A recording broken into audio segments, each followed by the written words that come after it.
Hi, I'm Michael Giudicissi, Principal of Sounding Board Executive Coaching, and I'd like to welcome you to episode number 1 of Leadership Lessons. This one is entitled Words Do Matter. Working with leaders in the healthcare industry over the last decade has shown me and taught me quite a bit about effective leadership. And one of the first things I see when I work with leaders of departments, teams, companies, is that their words, the way they craft their words and the way they impart them to their team is absolutely key and vital. And the best leaders make the best use of their words. So I'd like to review some of that for you. When talking about making decisions, because that's really the point, giving direction, making decisions, that's the point where your team, your company, your department needs you to step up as a leader. I hear these top 2 phrases very, very often. I feel or I think. I feel like this is the best course of action. I think this will get us to where we want to go. Those are very weak, ineffective words for someone who wants to portray themselves as a powerful leader. Feelings are fleeting. Think about feelings. I feel excited because I just bought a new pair of shoes. And then 15 minutes later, when somebody cuts me off in traffic, I don't feel excited anymore. I feel thrilled because the U.S. just won a gold medal in the Olympics, and then the channel changed and I don't feel that anymore.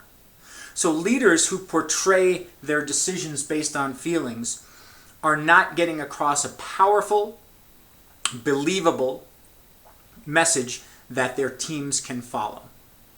It's a huge leap to get someone from your team to deeply believe and buy into a decision or a strategy when all you do is feel it.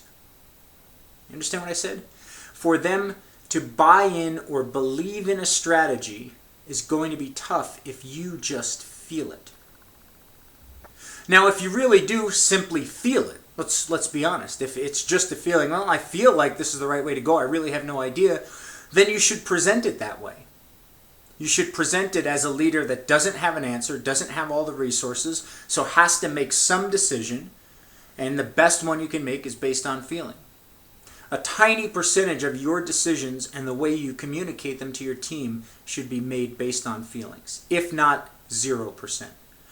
Strong, powerful, effective leaders don't use feelings.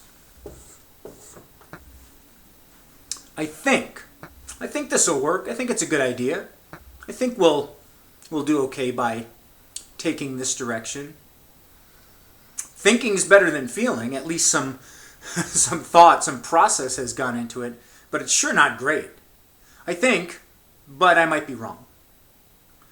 I'm okay if my leader's wrong, but I don't want them to believe, even at the point of making a decision, that they could be wrong already.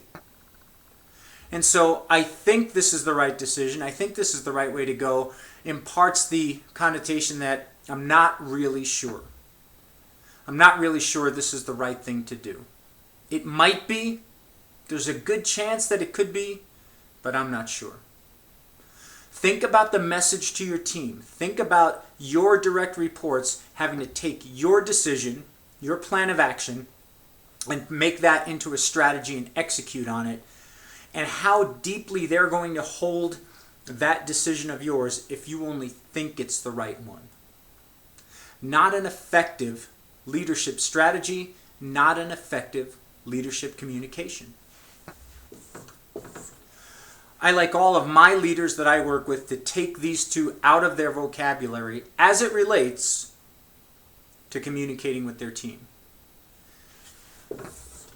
I've given you 2 options here that are much more powerful, much more likely to get people to buy in, and much more likely to get them into action, doing the thing that needs to be done in order for you to succeed. The first one here is a belief. A belief is much stronger than a feeling. You see believers all over the country. People are blowing themselves up in the name and other people in the name of beliefs. There are people that believe fervently in religion, believe fervently in their political leaders, believe fervently in their own abilities. That's something that's much more likely to get people to believe, to buy in, and to respond. I believe that this is the best course of action for us to take at this point. Do you see the difference? Do you hear the difference? Do you feel the difference? I feel like this is what we should do in order to succeed. I believe this is what we should do in order to succeed, and gives us the highest likelihood of success. Dramatically different messages. They're not in the same zip code, the same city, the same state. They're barely in the same country. A belief is much more deeply held, has more conviction, and is much more likely to have your team buy into what comes after it. I believe this.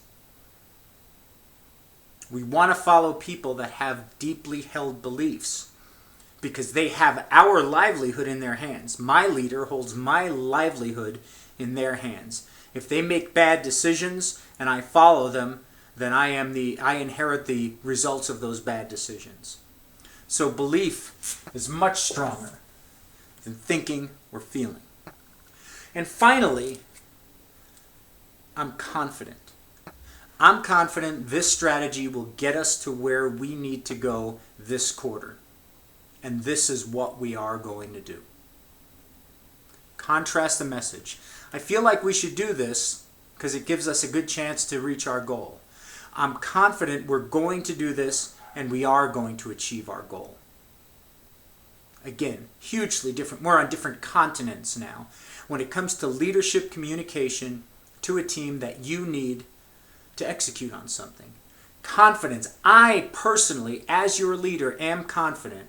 I felt it, I thought it, I believed it, I drew up the plan, and I'm giving it to you because I'm confident it will work. It encompasses all of these in this phrase. And now you have people following you that can believe and be confident in your decisions as a leader. Ineffective leadership often isn't bad decisions, it's bad communication. You might make wonderful decisions, but in the way you communicate them, your team doesn't buy in, so they don't execute. You may make the best decisions, be the best strategist of all time in your industry, but because your people don't believe in you, they don't do what you've asked them or what you've commanded them to do. And so, when you have belief and confidence in your decisions, you can much more easily have your team have belief and confidence in them as well. Take these things to heart. If you want to be a great leader in any facet of your career or of your life, take these things and integrate them into your speech patterns and into the way you craft your messages. Catch yourself saying, I feel or I think. Stop yourself. I still do it when I'm on coaching calls with some of my clients. Well, I think. No, I don't think. Actually, what I do is I believe, based on my experience, based on everything we've talked about, I believe this is the best thing for us to do at this point. Stop yourself, catch yourself. Be vulnerable enough as a leader to say, no, that's not what I think. Here's what I believe. And if you do that often enough, if you program that into your mind, eventually it will begin coming out of its own. And you actually will believe and you will have confidence in your decisions, and your team will also believe and have confidence and will execute, and you will succeed at a higher level as a leader than you are now. That's the very least that you owe your team, your company, your department, your employees. So, this is leadership lesson number 1 in a series. Future versions will be out and you'll be able to see them right here on our various social media sites. If you'd like to work on this one-on-one as an executive in your company, just give me a call or email at the telephone number and email address below. If you'd like to bring this message to your next meeting in order to build better leaders and a stronger, more vital company, contact me at that information below and we'll talk about how to build a stronger company by building stronger leaders. Thanks very much. My name is Michael Giudice. I hope to see you out there, and I'm confident that someday I will.